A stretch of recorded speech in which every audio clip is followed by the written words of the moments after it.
अम्बेश ज्ञान अकादमी में आपका स्वागत है।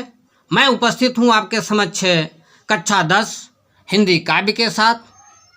आइए, जो दूसरे कवि हैं गोस्वामी तुलसीदास और इनकी कविता है धनुषभंग, पढ़ते हैं। उदित उदय गिरि मंच पर रघुबर बाल पतंग, विकसे संत सरोज सब हर से लोचन भृंग। आइए इसका अर्थ देखते हैं। ये धनुष यज्ञ के समय का वर्णन है। जब मंच रूपी उदयाचल पर रघुनाथ रूपी बाल सूर्य का उदय हो गया, तब सभी संत रूपी कमल खिल उठे और उनके नेत्र रूपी भौरे हर्षित हो गए। अर्थात जब श्री रामचंद्र जी मंच पर खड़े हुए, उस समय उनकी शोभा ऐसी थी मानो प्रातः काल का बालक सूर्य उदय के पश्चात उदयाचल पर्वत पर विराजमान हो गया हो। जिस प्रकार सूर्य के उदय होने पर सरोवरों में कमल खिल उठते हैं, उसी प्रकार स्वयंवर सभा में स्थित संत रूपी कमल खिल उठे।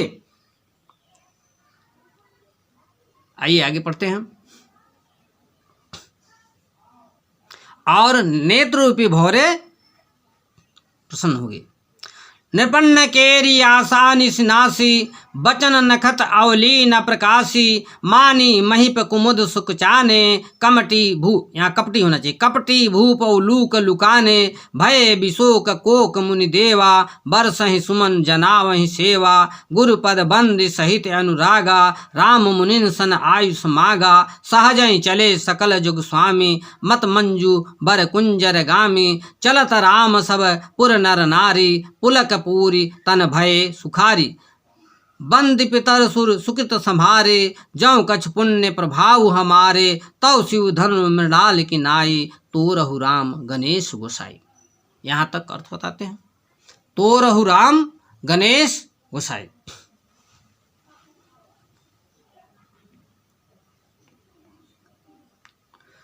देखिए, महाकवि तुलसीदास जी कहते हैं कि रामचंद्र जी के मंच पर उपस्थित हो जाने पर राजाओं की आशा रूपी रात नष्ट हो गई और उनके वचन रूपी तारे का जो समूह था, जो चमक रहे थे अर्थात जो बोल रहे थे, वो बंद हो गए, अर्थात तुम मौन हो गए। अभिमानी राजा रूपी जो कुमुद थे वो संकुचित हो गए और जो कपटी राजा थे वो उल्लू की भांति छिप गए।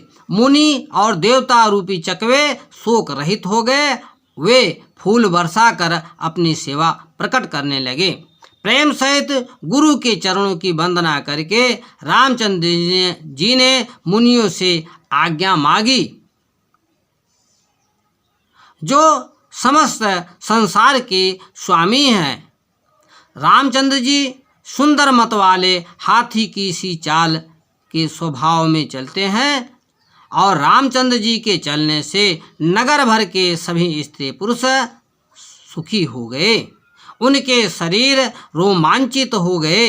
उन्होंने पितृ और देवताओं की वंदना करके अपने पुण्य का स्मरण किया और कहा, यदि हमारे पुण्यों का कुछ भी प्रभाव हो तो हे गणेश जी, रामचंद्र जी शिव के धनुष को कमल की डंडी की भांति तोड़ डालें।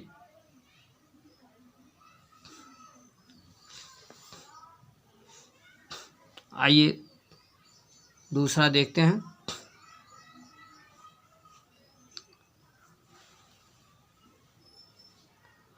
राम ही प्रेम समेत लख, सखिन्न समीप बुलाए, सीता मातु स्नेह बस, बचन कहै बिलखाई।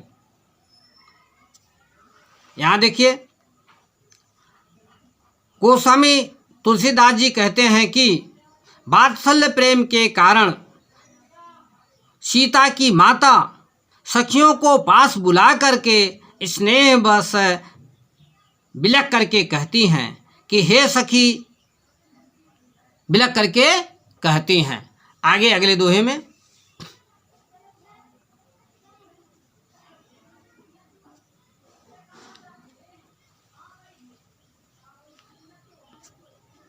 सीता माँ सखिन सब कौतुक देखिन हारे, सखी सब कौतुक देखनि हारे, जेउ कहावत हितु हमारे, को न बुझाए कहे गुरु पाही, ऐ बालक असिहट भल नाही, रावण बाण छुआ नहीं चापा, हारे सकल भूप करिदापा, सो धन राज कुंवर कर देहि, बाल मराल की मंदर लेहि, भूप सयानप सकल सिरानी, सख विधिगत कछु जात न जानी, बोली चतुर सखी मृदुबानी, तेजवंत लघु गनय नारानी, कह कुंभज कह सिंध पारा, सूख्यो सुयस सकल संसारा, रवि मंडल देखत लघु लागा, उदय तास त्रिभुवंतम भागा।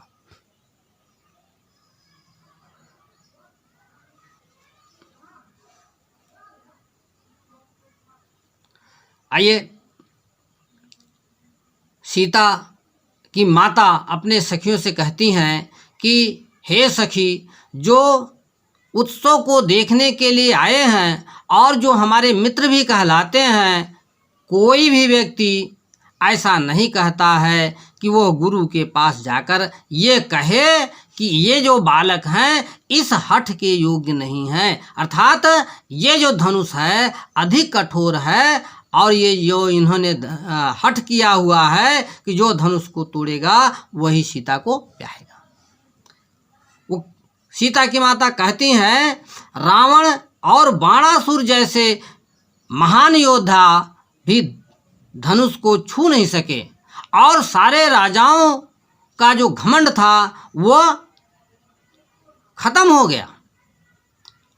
सो धन राजकुंवर और वही धनुष अब इस राजकुंवर के हाथ देना चाहते हैं।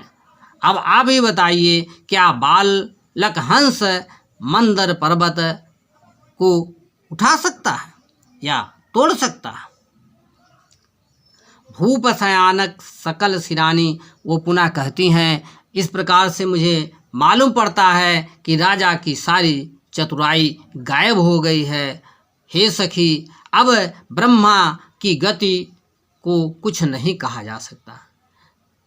बोली चतुर सखी मृदुबानी, ऐसे समय पर कोई चतुर सहेली कहती है कि हे रानी, जो तेजवान है उन्हें छोटा नहीं देखना चाहिए। क्यों? क्योंकि वो कहती हैं, कहाँ कुंभज ऋषि मुनि अगस्त्य जी और कहाँ अपार सिंधु, लेकिन उन्होंने सारे समुद्र को सोख लिया। यह सुयस पूरे संसार में फैला।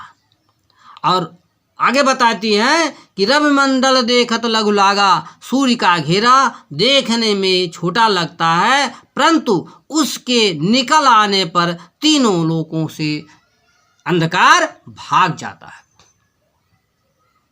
आइए, इस प्रकार से दो दोहा और उसकी चौपाई समाप्त हुआ। आपको कैसा लगा? अच्छा लगा हो तो चैनल को सब्सक्राइब करें, लाइक करें और कमेंट भी करें। धन्यवाद।